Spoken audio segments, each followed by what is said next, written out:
One of the biggest problems we saw at Uber and Facebook was there was massive amounts of data that had a lot of valuable information, but there wasn't an easy way for most people in the company to get insights out of that data. Yeah. So that's what got me into building startups, and eventually worked on the problem for long enough to build Julius. I'm Rahul, a founder of Julius. Julius is an AI data analyst. It helps you chat with your data, create dashboards, and get insights within seconds. We're building Julius, and Julius is an AI data analyst that helps you get insights out of your data. You can chat with your data, create dashboards, and get answers within seconds.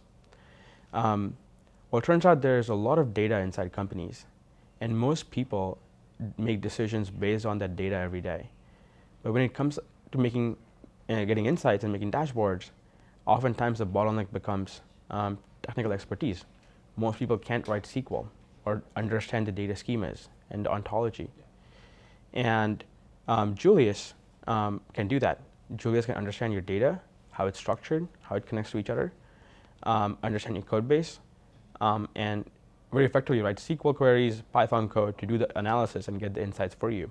People that need to make decisions with data every day, need to understand what's happening in the data, they go to Julius, and oftentimes it's one person in a company, whether it's a data scientist or a marketer or an executive, they have a data question, they connect the data to Julius, start asking questions, and then very soon the whole company is using Julius because those insights are shared inside companies, and that's sort of how we grow. We're 15 people full-time and 2 interns.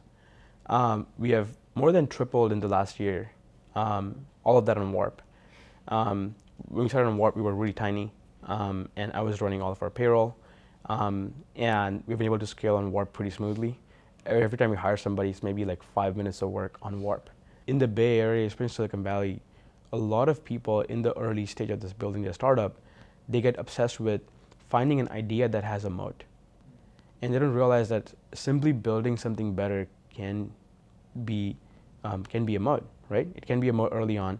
But in general, like moats are a defensive strategy. If you think about it from a, moats come from in a historical sense. They were a military strategy, right? You build a moat around your fort to protect the fort. It's a defensive strategy. And I think startups are not about defense; they're about offense. And so I think a lot of people get obsessed with moats when they have no customers, no product, no revenue. And it's like, what are you protecting? It's time to play offense. And you can learn a lot more by just going out there, building things, and trying to talk to people and try to sell, than you can by like obsessing over, theories and like what's the right theory to build a startup. I think that's pretty controversial in San Francisco. Startups are your baby. You want to contribute all the good ideas, but you don't want to be the bottleneck for the good ideas. I think good ideas can come from anywhere on the team, and they can come from anywhere on the team when the whole team understands everyone's pain points, talks to users, does support, understands where the bottlenecks are. And the way we get people to do that is, first of all, the whole team does support.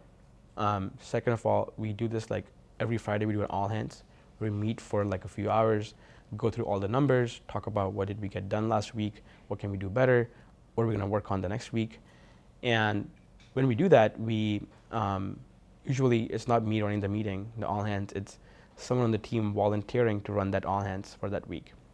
And it puts them in the shoes of like, first of all, they can take the ownership, they can go through the agenda, talk about the numbers, lead the meeting, and then it gives them the ownership to like actually contribute to what are we going to work on. And every week is someone new volunteering to do that, and it makes them kind of realize that this is their baby too. When we first started building Julius 2 years ago, the models were not good enough. They couldn't reason through a company's database. They couldn't write SQL effectively. They couldn't, join multiple tables. And we had to narrow our focus to, helping people analyze data sets that were structured, cleanly formatted, and that itself was really useful. But what has happened in the last 6 months is the models have actually gotten to a point where they can now just look at the company's entire, semantic layer, look at all the schemas, all the tables, hundreds of tables, and reason through all the tables to write effective SQL. In fact, in many cases, just one-shot queries right away. And that has become possible. And so our original mission to like empower everyone with their own data analyst in their pocket is now within reach.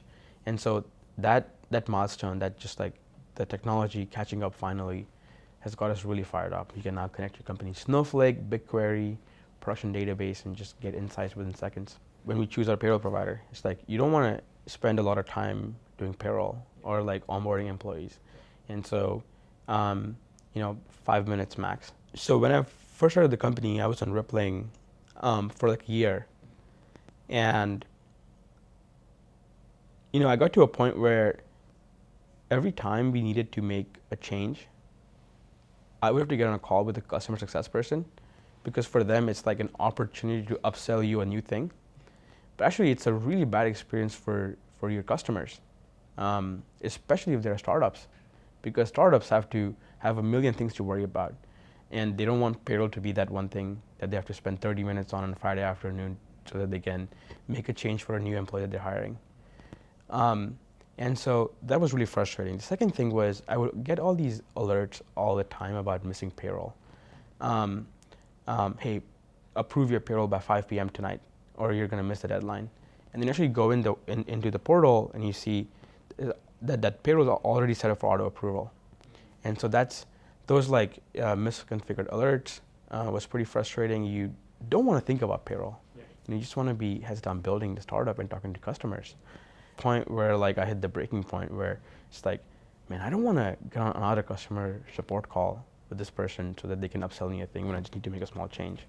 And that's when I reached out to you guys, and I think you guys got us onboarded that afternoon, and then by Monday next week we had switched over to Warp. I barely have to spend any time inside the product. It's a very well designed product. It's very smooth. To me, I don't know if I can say this, but to me it's like if Mercury, the banking company, if they design payroll product, right? It's just smooth, it just works. I don't have to spend any time in it.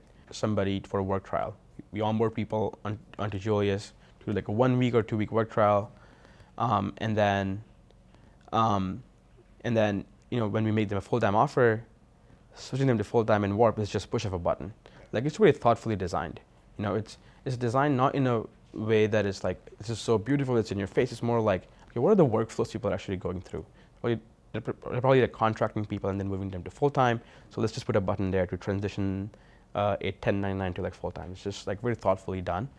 And to me, that all like reduces the time I have to spend in Warp when I have to run payroll or onboard, offboard people. And to me, that's like really thoughtful. 15 minutes, 10 minutes a month. Awesome. Maybe if that, yeah. At least so far, Warp has saved us like one hire on the team, right? You don't have to have somebody thinking about this stuff full time. So it's definitely saved us at least one full-time hire. Removed a lot of the overhead that comes with like the operational sort of running a company, hiring people, offboarding people, recruiting. So that's been a real pleasure. If you don't, if you don't use the thing that you're building, it's hard to convince other people to use it.